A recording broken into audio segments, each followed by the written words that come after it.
Ако искате да бъдете умни като Филева, ще трябва да чуете пиесата Лирова.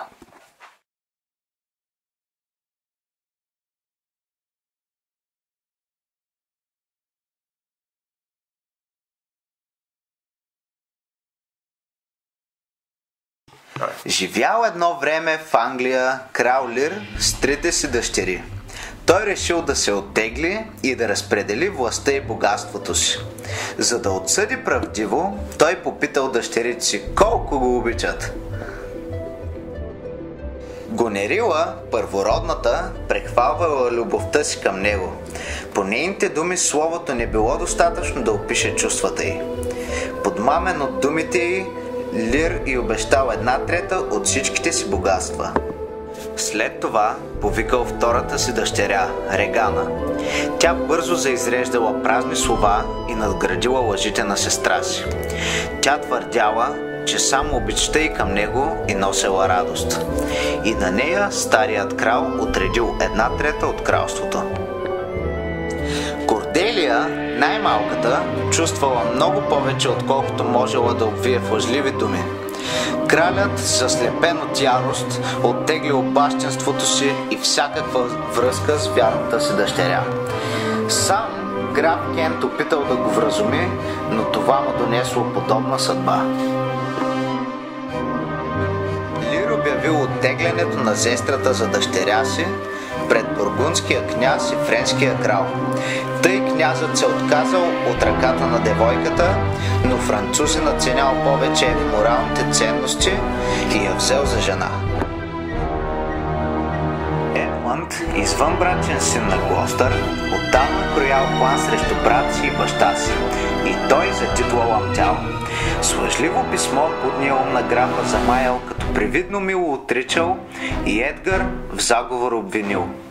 Мръсната си игра продължил да играе и на брат си казал да се крие, подготвяйки се за ден, в който да се оттърве от него. Гонерила отказала свобода да дава на краля и неговата свита, въпреки че под покрива си го била приела. Наранен от хъпливия език, Лир напуснал двореца, проклинайки неблагодарността й.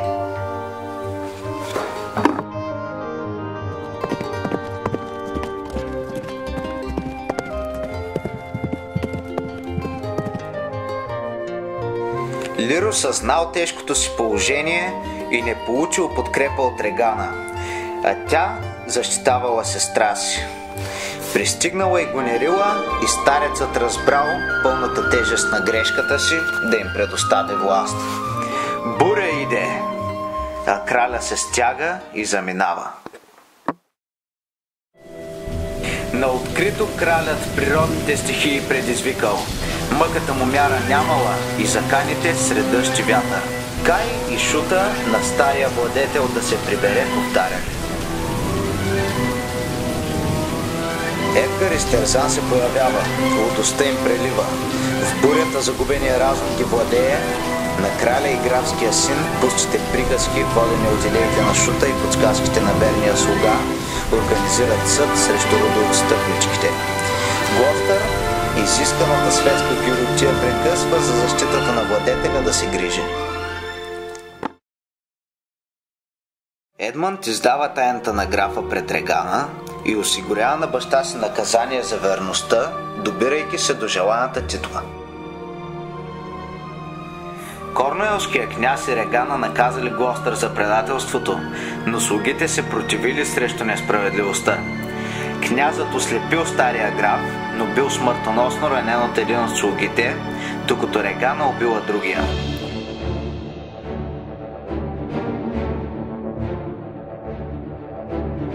Албанският владетел осъзнал грешките на съпругата си и между тях възникнал спор. Пратеник съобщил във Франция за лудостта на Лир. Корделия веднага измолила позволение да замине с войска за Англия, да помогне на баща си. Специализиран в поднасянето на чаши чудноват лекар, поднесъл в устата на стария владетел мляко от земята на житата. Корделия и баща и най-после се срещнали и кралят не повярвал на очите си, че това е тя. От съвест той поискал прошка. Двамата се сдобрили. Едгар убил пратеника Освалд заради писмото до брат му. Едмънд и Едгар навлезли в смъртоносен двубой, в който извънбрачният син Глостър губи живота си.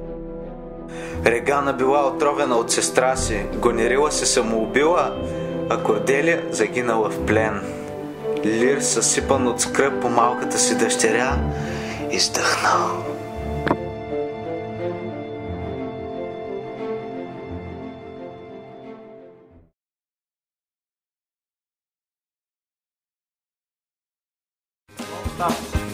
За къде са докато?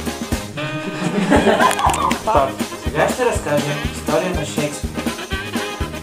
Имало едно време. Кой си? Аз съм пасата да го не